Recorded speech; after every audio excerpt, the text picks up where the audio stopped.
ఆంధ్రలో పెట్టుబడులు పెట్టాలనుకున్న వాళ్ళు టూరిజం రంగంలో పెట్టుబడులు పెడితే రాష్ట్ర ప్రభుత్వం ఇచ్చే ప్రోత్సాహకాలు ఏదైతే కేంద్ర ప్రభుత్వం పిఎల్ఐ పెర్ఫార్మెన్స్ లింక్డ్ ఇన్సెంటివ్ ఉందో అట్లాంటి ఒక తరహా ఇక్కడ ఇన్వెస్ట్మెంట్ అంటే డైరెక్ట్గా మూలధన పెట్టుబడుల మీదనే రాయితీలు ఇవ్వడానికి నిర్ణయించింది రాష్ట్ర ప్రభుత్వం.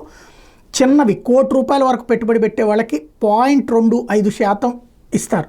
అలాగే చిన్న తరహా పరిశ్రమలకి అంటే పెట్టుబడి 10 కోట్ల వరకు పెట్టేటైతే 1.5 చొప్పున ఇచ్చేందుకు సిద్ధపడుతున్నారు. మధ్య తరహా వాటికి 10 నుంచి 50 కోట్లు పెట్టుబడి పెట్టే వాళ్ళకి 7.5% 7.5 కోట్లు అంటే ఇక్కడ సూక్ష్మ పరిశ్రమ కోటి వచ్చేటప్పటికి దాంట్లో 0.25 అంటే 25,000 అవుతుంది. 10 కోట్ల రూపాయల వరకు పెడితే కనుక దాదాపుగా ₹1,50,00,000 దాకా రాయితీలు వస్తాయి. మధ్య తరహా పరిశ్రమలు 10 నుంచి 50 కోట్లు పెట్టుబడి పెడితే దాదాపుగా 7.5 కోట్ల దాకా వచ్చేటటువంటి అవకాశం ఉంది.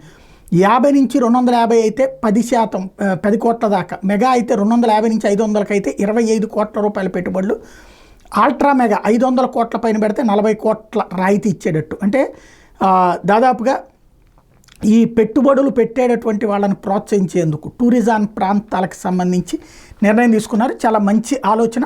ప్రోత్సహించేందుకు పారిశ్రామికవేత్తల్ని వీటన్నిటినీ కూడా పారిశ్రామిక రంగం ఎంఎస్ఎంఈలకు ఇచ్చేటటువంటి ఇతర ప్రోత్సాహకాలు కూడా వర్తింప చేయాలన్నటువంటి నిర్ణయానికి వచ్చారు. ఓన్లీ ప్రాబ్లం వల్ల పబ్లిసిటీ విపరీతంగా జరగాలి. యూట్యూబులు సోషల్ మీడియా ప్లాట్ఫారాలని బాగా వాడుకోవాలి.